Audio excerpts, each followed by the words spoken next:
की इस वीडियो में हम लोग देखने वाले हैं कक्षा 10वीं की विज्ञान। तो विज्ञान का 10वां चैप्टर होगा, ठीक है। और 10वां चैप्टर जो है वहां से आपकी भौतिक विज्ञान स्टार्ट होती है। तो भौतिक विज्ञान का जो पहला पार्ट है प्रकाश का परावर्तन तथा अपवर्तन, ठीक है। तो प्रकाश के बारे में हम लोग इस वीडियो में पढ़ने वाले हैं। तो इसमें हम लोग क्या किए, प्रकाश के परावर्तन और उसके नियम तक हम इस वीडियो में पढ़ने वाले हैं, ठीक है। तो सबसे पहले हम यह जान लेते हैं कि प्रकाश होता क्या है। तो प्रकाश की डेफिनेशन दी गई है आपके सामने कि, और हमने इसको पहले एकदम बाकायदे अच्छे से लिख दिया ताकि आप इसकी नोट्स भी अच्छे से तैयार कर सकें, ठीक है। तो देखिए प्रकाश क्या होता है। प्रकाश एक प्रकार की ऊर्जा है जिसकी उपस्थिति में हम वस्तु को देख सकते हैं, परंतु प्रकाश हमें स्वयं दिखाई नहीं देता है। प्रकाश की परिभाषा यही है कि प्रकाश एक प्रकार की ऊर्जा होती है, ठीक है, जिसकी उपस्थिति में हम वस्तुओं को क्या करते हैं, देख पाते हैं और प्रकाश में स्वयं दिखाई नहीं देता है। यानी जब प्रकाश यहाँ उपस्थित होता है, यानी प्रकाश यहाँ पे पड़ता है, तब वस्तुएं हमको दिखाई देती हैं। अन्यथा अगर प्रकाश यहाँ पे नहीं पड़ता है, वहां की वस्तु में दिखाई नहीं देती है। अब प्रकाश पड़ने से वस्तु में दिखाई क्यों देती है? यह परावर्तन की घटना के कारण होता है कि जिस भी वस्तु पर अगर प्रकाश पड़ता है, उस वस्तु से प्रकाश टकराकर हमारी आंखों पर वह प्रकाश पड़ता है, जिससे हम उस वस्तु को क्या करते हैं, देख पाते हैं। और जिस वस्तु पर प्रकाश नहीं पड़ेगा उन वस्तुओं को हम देख नहीं पाएंगे, ठीक है। वहां पे आपको अंधेरा मालूम होगा, ठीक है। तो अंधेरे घर में अगर आप टॉर्च जलाते हैं, जहां तक टॉर्च की रोशनी जाती है वहीं तक आप वस्तुओं को देख पाते हैं, ठीक है। अन्यथा अन्य वस्तुओं को आप देख नहीं पाते हैं, क्योंकि वहां पे प्रकाश पड़ता ही नहीं है। जब प्रकाश नहीं पड़ेगा तो वहां से परावर्तन नहीं होगा। जब परावर्तन होता है और वह प्रकाश किरणें आपकी आंखों में जब पड़ती हैं, तभी आप वस्तुओं को देख पाते हैं। परावर्तन क्या होता है, अभी हम आगे इस वीडियो में देखने वाले हैं कि परावर्तन की घटना किस प्रकार से घटित होती है, ठीक है। तो यह हो गया प्रकाश कि प्रकाश एक प्रकार की ऊर्जा जिसकी उपस्थिति में वस्तुओं को क्या करते हैं, देख सकते हैं, परंतु हमको प्रकाश स्वयं दिखाई नहीं देता। हम सिर्फ उसकी उपस्थिति में वस्तु को देख सकते हैं, प्रकाश को नहीं। और हम जानते हैं कि प्रकाश हमें निम्नलिखित प्रकाश जो हमें कई वस्तुओं से प्राप्त होती है। जैसे कि मान लीजिए कि आपका सूर्य हो गया, विद्युत बल्ब हो गया, ठीक है। आप यूं कर सकते हैं चंद्रमा से भी हमको प्रकाश प्राप्त होता है, तारों से भी हमको प्रकाश प्राप्त होता है। तो इसके जिन वस्तुओं से हमको प्रकाश प्राप्त होता है उन्हें दो कैटेगरी में डिवाइड किया गया है। एक को प्रदीप्त वस्तु कहा गया है, दूसरे को अप्रदीप्त वस्तु कहा गया है, ठीक है।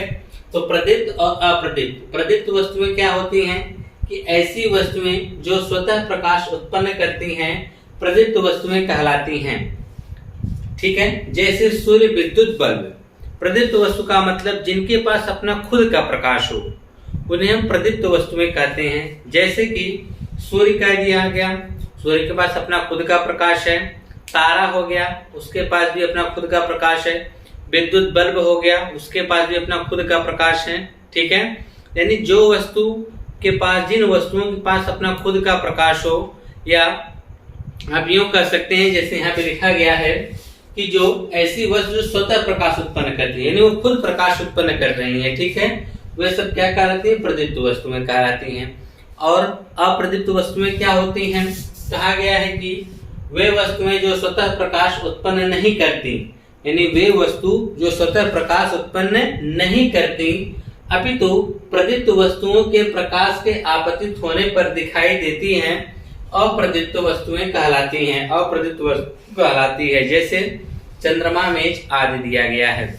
अप्रदीप्त वस्तु का मतलब यह हुआ कि वे वस्तुएं जो स्वतः तो प्रकाश उत्पन्न नहीं करती हैं, परंतु जब प्रदीप्त वस्तुओं के, हम कह सकते हैं जब प्रदीप्त वस्तुओं के प्रकाश उस पर पड़ता है, तब जाके वो वस्तु हमको क्या होती है, दिखाई देती हैं, ठीक है। जैसे कि यहाँ पे आपको दे रखा है चंद्रमा। आप कहेंगे कि चंद्रमा जो है रात को चमकता है, यानी उसका खुद प्रकाश देता है रात में। जी बिल्कुल नहीं, चंद्रमा के पास अपना खुद का प्रकाश नहीं है। वह दिन में सूर्य के प्रकाश से क्या कर सकते हैं, यूं कर सकते हैं, दिन में सूर्य के प्रकाश से चार्ज होता है, जिसके कारण वह रात में उसका प्रकाश हमको देता है, ठीक है। इस प्रकार से कह सकते हैं आप, मतलब वो सूर्य का प्रकाश होता है जिसकी वजह से वह दिन भर में क्या होता है, चार्ज होता है और रात में वह चमकता है, ठीक है। और उसके बाद मेज दिया गया है। मेज क्या होता है कि मेज के पास तो अपना खुद का प्रकाश नहीं है, परंतु हमें दिखाई देता है किसके द्वारा, जब कोई प्रदीप्त वस्तु उस पर प्रकाश डालती है तब वह वस्तु से उस वस्तु में प्रकाश पड़ता है, तो वहां से वस्तु से प्रकाश परावर्तित होकर हमारी आंखों में पड़ता है, तब जाके हम वस्तुओं को देख पाते हैं। ठीक है। और चंद्रमा की बात, चंद्रमा देखिए कह सकते हैं कि इसके पास अपना खुद का प्रकाश नहीं है, यह सूर्य के प्रकाश को दिन में अवशोषित करता है और रात में क्या करता है, आपको प्रकाश प्रदान करता है। ठीक है। तो यह हो गया आपकी प्रदीप्त और अप्रदीप्त वस्तुएं। अब प्रकाश का अपना खुद गुण भी होता है। क्या गुण है? जैसा कि पहला गुण बताया गया है कि प्रकाश के कारण हम वस्तुओं को देख पाते हैं, लेकिन प्रकाश हमें स्वयं दिखाई नहीं देता है। प्रकाश का गुण यह है कि जिसके कारण हम वस्तुओं को क्या कर सकते हैं, देख सकते हैं, परंतु हमें स्वयं दिखाई नहीं देता है। दूसरा कहा गया कि प्रकाश विद्युत चुंबकीय तरंगों के रूप में चलता है। अगला कहा गया प्रकाश चमकदार तलों पर प्रकाश का क्या होता है, परावर्तन होता है। परावर्तन की घटना भी यहाँ पे हम पढ़ने वाले हैं। ठीक है। अगला नेक्स्ट है प्रकाश निर्वात में भी चल सकता है। निर्वात का मतलब ऐसा हुआ कि जहां पर कोई यानी कह सकते हैं यहाँ पे कोई भी वातावरण ना हो। ठीक है। यानी वायु ना हो। निर्वात का मतलब क्या हो गया, जहां पर वायु ना हो, यानी प्रकाश को चलने के लिए किसी माध्यम की आवश्यकता नहीं पड़ती है। प्रकाश निर्वात में भी चल सकता है, मतलब बिना किसी माध्यम के चल सकता है। जैसे ध्वनि को चलने के लिए आप कह सकते हैं कि वायु की जरूरत पड़ती है, ठोस और द्रव, इन तीनों अवस्थाओं में वायु चल सकता है, यानी वायु को ध्वनि चल सकती है। ध्वनि को चलने के लिए माध्यम की आवश्यकता पड़ती है, परंतु प्रकाश को चलने के लिए माध्यम की आवश्यकता नहीं पड़ती है। ठीक है। इसलिए कहा गया कि प्रकाश कहाँ चल सकता है, निर्वात में भी चल सकता है। ठीक है। अच्छा, निर्वात में प्रकाश की चाल कितनी दी गई है? निर्वात में जो प्रकाश की चाल है वह 3 × 10⁸ मीटर प्रति सेकेंड होती है। निर्वात में जो प्रकाश की चाल कितनी बताई गई है, 3 × 10⁸ मीटर प्रति सेकेंड। साधारणतः प्रकाश सीधी रेखा में चलता है। प्रकाश कहां से चलता है, सीधी रेखा में ही चलता है। ठीक है। प्रकाश सीधी रेखा में चलता है तभी आपकी परछाई बन पाती है। जैसे कि मान लीजिए इस तरफ से प्रकाश आ रहा है और बीच में हमने अपने हाथों को इस प्रकार से कर दिया, तो इस हाथ की परछाई उधर बन जाएगी। क्यों? क्योंकि इतना दूर प्रकाश क्या है, इस हाथ को वह पार नहीं कर पा रहा है। ठीक। एक होता है पारदर्शी माध्यम, एक होता है अपारदर्शी माध्यम। पारदर्शी माध्यम यह होता है जिसमें हम आर पार देख सकें। ठीक है। जैसे आप कह सकते हैं कांच हो गया जिसमें आप लोग आर पार देख सकते हैं। ठीक। ऐसी प्लास्टिक जिसमें आप आर पार देख सकते हैं। और हम लोग प्लास्टिक दो प्रकार के देखते हैं। एक प्लास्टिक जो होती है जिसमें हम आर पार देख सकते हैं, दूसरी रंगीन प्लास्टिक होती है जिसमें आप आर पार नहीं देख सकते हैं। जिन वस्तुओं में आप आर पार नहीं देख पाते हैं, इस पार से दूसरी तरफ नहीं देख पाते हैं, तो वह अपारदर्शी होती है, उसमें प्रकाश प्रवेश नहीं कर पाता है। तो अगर वैसी वस्तु बीच में आ जाती है तो ये हमारा हाथ कैसा है, अपारदर्शी। प्रकाश इस साइड से इस साइड नहीं जा सकता है। ठीक है। तो इधर से प्रकाश आ रहा है तो हम इस तरह हाथ को अपने रोक रख देंगे, तो इधर से प्रकाश क्या होगा, टकरा कर वापस लौट जाएगा और इधर प्रकाश नहीं जा पाएगा, जिसकी वजह से इसकी क्या बन जाती है, परछाई बन जाती है। ठीक है। तो इससे निष्कर्ष निकलता है प्रकाश कैसे चलता है, सीधी रेखाओं में चलता है। ठीक है। क्योंकि जितना दूर प्रकाश नहीं पड़ेगा उसकी परछाई पीछे बढ़ जाएगी। इतना दूर प्रकाश नहीं पड़ रहा है, इसका मतलब है कि प्रकाश किनारों से चलते हुए सीधे चला जा रहा है, इतना दूर प्रकाश जा ही नहीं रहा है। ठीक है। तो यह हो गया प्रकाश सीधी रेखाओं में चलता है। ठीक है। अब जो सबसे इंपॉर्टेंट है वह है प्रकाश का परावर्तन। तो प्रकाश का परावर्तन क्या होता है, देख लीजिए। क्या है कि जब प्रकाश किसी पालिशदार व चिकने तल पर गिरता है तो उसका अधिकांश भाग तल से टकराकर वापस लौट आता है। प्रकाश के चिकने तल से टकराकर वापस लौटने की इस क्रिया को प्रकाश का परावर्तन कहते हैं। कहने का मतलब क्या है इसमें कि यह कोई एक चिकना तल है, चित्र के माध्यम से समझते हैं, फिर परिभाषा आप ऑटोमेटिक याद कर लेंगे। ठीक है। याद हो जाएगा चित्र के माध्यम से, अगर चित्र को आप समझ लेंगे। कोई एक परावर्तक तल का मतलब हम समझ लेते हैं कि आपने कोई दर्पण ले लिया है। ठीक है। दर्पण में आप देखते हैं क्या होता है, कांच का ही बना होता है दर्पण। कांच के एक तरफ हम लोग क्या करते हैं, पेंट लगा देते हैं, तो एक सिरा हमारा जो अपारदर्शी होता है, दूसरा सिरा हमारा क्या बन जाता है, परावर्तक तल बन जाता है। परावर्तक तल का मतलब दर्पण में आप लोग जिस दर्पण में आप लोग क्या करते हैं, जो इसमें चेहरा देखते हैं वह तल आपका कैसा होता है, परावर्तक तल होता है। ठीक है। उसको हम परावर्तक तल कहते हैं। मान लीजिए कोई एक दर्पण रखा हुआ है या कोई चिकना तल है, या यूं कर सकते हैं पालिशदार तल है। ठीक है, अब क्या होता है कि कोई एक प्रकाश किरण जैसे AO यह कोई एक प्रकाश किरण जाती है, इस चिकने तल से टकराती है और टकराने के बाद क्योंकि यह अपारदर्शी प्रकाश में नीचे जा नहीं पाएगा, जिसकी वजह से प्रकाश क्या होता है ऐसे आता है और यहाँ दर्पण से टकरा कर पुनः उसी तरफ क्या होता है वापस लौट जाता है, उसी माध्यम में वापस क्या होता है लौट जाता है। यानी इसका अधिकांश भाग क्या होता है लौट जाता है, यानी AO की तरफ आ रहा है, बिंदु O पे टकरा रहा है और OB से क्या हो रहा है प्रकाश टकरा कर चला जा रहा है। ठीक है, तो अब देखिए जब कोई AO प्रकाश आता है, ठीक है, तो AO प्रकाश बिंदु O पे पड़ता है तो यहाँ से हम लोग ये क्या डालते हैं अभिलंब डालते हैं, जो POA क्या आपका अभिलंब है और यहाँ बिंदु O से प्रकाश क्या टकरा कर वापस चला जा रहा है। कुछ इस प्रकार की घटना समझिए, जैसे मान लीजिए कोई आपका परावर्तक तल है, ठीक है, प्रकाश ऐसे आता है और ऐसे टकरा के पुनः क्या होता है वापस चला जाता है, तो इसी घटना को हम लोग क्या कहते हैं प्रकाश का परावर्तन कहते हैं। कहा गया है ना कि जब प्रकाश किसी पालिशदार व चिकने तल पर गिरता है तो यह जो प्रकाश है जो हमारा नीचे ऊपर वाला तल जो परावर्तक है नीचे क्या किया गया है पेंट किया हुआ है। जैसे दर्पण देखे हैं इसमें आप लोग चेहरा देखते हैं, उसके पीछे देखेंगे तो पेंट लगा होगा, ठीक है, और एक सिरा क्या होता है परावर्तक बन जाता है और दूसरा सिरा क्या पेंट करके उसको हम अपारदर्शी बना देते हैं। ठीक है, जो डॉट डॉट लाइन की है इसमें मान लीजिए क्या है अपारदर्शी, यहाँ पे मतलब पेंट से किया गया है पालिश किया गया है। ठीक है, तो जिसकी वजह से निचला सिरा इसका अपारदर्शी हो गया, ऊपरी वाला सिरा क्या बन गया है परावर्तक तल बन गया है।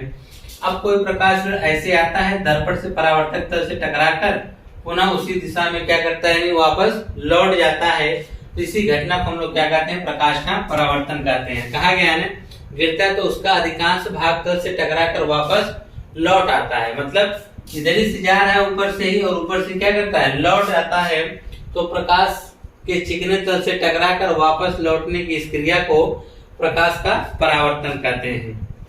प्रकाश का आना दर्पण के तल से चिकने तल से टकराकर वापस लौटना है कि घटना को हम लोग क्या कहते हैं प्रकाश का परावर्तन कहते हैं। ठीक है, अब देखिए इसी परावर्तन की घटना से हम लोग क्या करते हैं वस्तुओं को देख पाते हैं। अब कोई वस्तु है मान लीजिए यहाँ पे अब प्रकाश उस पर पड़ता है तो वहां से वो प्रकाश टकराती है उस वस्तु से, टकराने के पश्चात वह प्रकाश हमारी आंखों में प्रवेश करती है, तब हम उस वस्तुओं को क्या करते हैं देख पाते हैं। ठीक है, तो अब यह होगी प्रकाश की घटना आप जान चुके हैं कि प्रकाश किरण का किसी चिकने तल से टकराकर वापस लौटने की घटना को हम क्या कहते हैं प्रकाश का परावर्तन कहते हैं। ठीक है, तो यहाँ पर यह चित्र आप जो देख रहे हैं यह नीचे जो इससे डॉट डॉट किया गया इसका मतलब हमने इस निचले तल को पेंट किया हुआ है, जिससे इसका ऊपरी तल क्या बन गया परावर्तक तल बन गया, चमकदार तल बन गया है। ठीक है, अब कोई प्रकाश किरण AO प्रकाश किरण आती है बिंदु O पर गिरती है और गिरने के पश्चात वह OB दिशा में क्या होती है परावर्तित हो जाती है। जो प्रकाश किरण आती है उस प्रकाश किरण को नाम हम देते हैं आपतित किरण नाम दिया गया है। उस किरण का नाम क्या दिया गया है आपतित किरण, यानी जो प्रकाश किरण आगे दर्पण या पालिशदार चिकने तल से टकराने वाली है उसको आपतित किरण कहा जाता है, और जो टकरा कर पुनः वापस जाती है उसे परावर्तित किरण का नाम दिया गया है। ठीक है, और जिस बिंदु पे टकराती है वहां से हम लोग क्या खींचते हैं अविलंब खींचते हैं। तो यह देखते हैं कि अविलंब और आपतित किरण के बीच एक कोण बन रहा है जिसे I से व्यक्त किया गया, इसे हम लोग आपतन कोण के नाम से जानते हैं। किस कोण के नाम से जानते हैं आपतन कोण। किसके बीच बनता है अविलंब और आपतित किरण के बीच जो बना कोण होता है उसे हम आपतन कोण कहते हैं, इसे हम I से प्रदर्शित करते हैं। और दूसरी अगर हम देखें तो अविलंब और परावर्तित किरण के बीच बना कोण परावर्तन कोण कहलाता है, जिसे हम R से व्यक्त करते हैं। किससे व्यक्त करते हैं R से व्यक्त करते हैं।